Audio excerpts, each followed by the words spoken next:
छत्रपती संभाजीनगरमध्ये धर्मवीर छत्रपती संभाजीराजे शौर्य प्रतिष्ठानचा रास्ता रोको पाहायला मिळाला आहे। मराठवाड्यातील 21 मागण्यांना घेऊन छत्रपती संभाजीनगरात उपोषण केलं जात आहे। मराठवाडा मुक्ती संग्राम दिनाच्या पार्श्वभूमीवर आणि मराठवाड्याच्या प्रश्नांसाठी हे उपोषण सुरू आहे। तर छत्रपती संभाजीनगरातील मुख्य चौकात रस्ता जाम करण्यात आला आहे, त्याची दृश्य आपण बघू शकताय। चारचाकी गाड्या रस्त्यावर लावून मराठवाड्याच्या मागण्यांसाठी रास्ता रोको करण्यात आला आहे आणि त्यानंतर या ठिकाणी पोलीस या आंदोलकांशी बातचीत करण्याचा प्रयत्न करतात, मात्र आंदोलक जुमानताना दिसत नाहीये।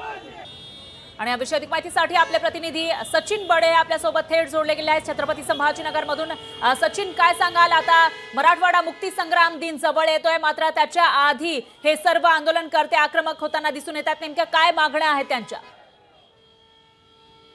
छत्रपती संभाजीनगरातील क्रांती चौकामध्ये जर आपण पाहिलं तर या ठिकाणी काही गाड्या ज्या आहेत त्या गाड्या लावून चक्काजाम करण्याचा प्रयत्न केलेला आहे। या ठिकाणी छत्रपती शिवाजी महाराजांची प्रतिमा सुद्धा पाहायला मिळते आणि त्याच प्रतिमेसमोर चार चाकी गाड्या ज्या आहेत त्या जाम केलेल्या आहेत आणि त्यानंतर या ठिकाणी काही आंदोलक आहेत, उपोषणकर्ते आहेत आणि हे सर्वसामान्य जे नागरिक आहेत ते या ठिकाणी आलेले आहेत। आपण त्यांच्याकडून जाणून घेऊयात काय त्यांची मागणी आहे, काय म्हणतात, काय त्यांना म्हणायचे, का तुम्ही रास्ता रोको केला, काय मागणी? मराठवाड्यातील मराठा समाजाला हैदराबाद गॅजेटियर अनुसार आरक्षण देण्यात यावं, तसंच ईडब्ल्यूएस मधून पण आरक्षण देण्यात यावा।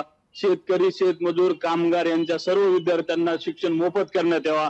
मराठवाड्याबद्दल आमच्या आतापर्यंत जो मराठवाडा उपेक्षित ठेवलाय, राजकीय लोकांनी फक्त मतदानापुरताच आमचा मराठवाडा नावाखाली घेतलेला आहे। तर मराठवाड्याच्या 21 मागण्या मान्य जर नाही केल्या ही आज फक्त सुरुवात आहे।